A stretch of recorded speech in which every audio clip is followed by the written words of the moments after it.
কি অবস্থা দাদু ভাইরা?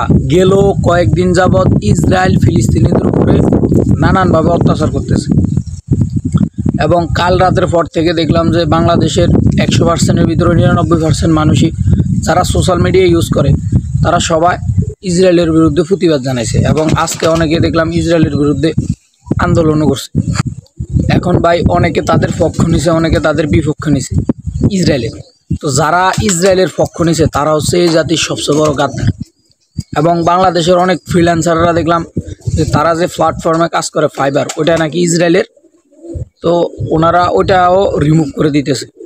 এটা ভালো দিক। আবার কেউ দেখতেছে যে বলতেছে যে না, আমি ফাইবার থেকে ইনকাম করে তাদের জন্য এখান থেকে সাহায্য পাঠাম, ওইটাও ভাই ভালো দিক।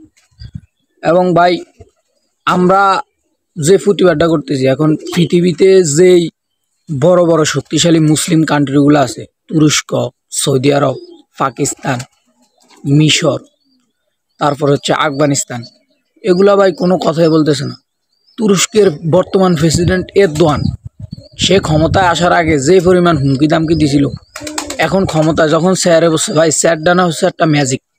এখন বর্তমানে সে চেয়ারে বসার পরে এখন সে আর ইসরায়েলের বিরুদ্ধে কোনো কথাই বলতেছে না, মানে এক কথা ইসরায়েলের পক্ষ নিয়ে গেছে। আর সৌদি আরবের যে সমস্ত বাদশারা আছে ওরা হচ্ছে ইসরায়েলের দালাল এবং ওরা হচ্ছে এই জাতির সবচেয়ে বড় গাদ্দার। ভাই পাকিস্তান, মিশর, আফগানিস্তান, এদের সবার কাছে ক্ষেপণাস্ত্র আছে, এরা কেউ কিন্তু প্রতিবাদ জানাইতেছে না। এমন সৌদি আরবের যে তেল, সৌদি আরবের তেল আমেরিকা 75% নিয়ে যায়। এখন ভাই ফ্রিতে তো আর নেয় না, বিনিময়ে তাদেরকে কি দেয়? ওদের দেশের বিনামূল্যে $56 আর হচ্ছে নারী দেয়।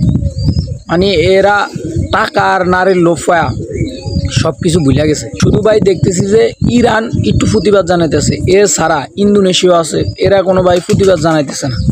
আবার বাংলাদেশে একটা গুঞ্জন উঠছে কি ভাই, ইসরায়েলি পণ্য বয়কট করার জন্য। ঠিক আছে, এটা ভালো কথা, ইসরায়েলি পণ্য বয়কট করার জন্য।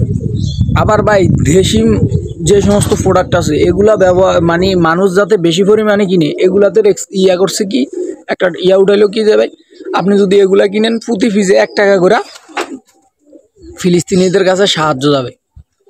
কিন্তু ভাই এটা হলো সম্পূর্ণ একটা ভুয়া কথা। সঠিক, ঠিক আছে, এখন কিভাবে সঠিক? সঠিক হচ্ছে যে ভাই আপনি ওইটা খাওয়ার পরে যখন স্ক্যানার করবেন তখন যায় $1 ওখানে যাব। ভাই কয়জন মানুষ এটা জানে?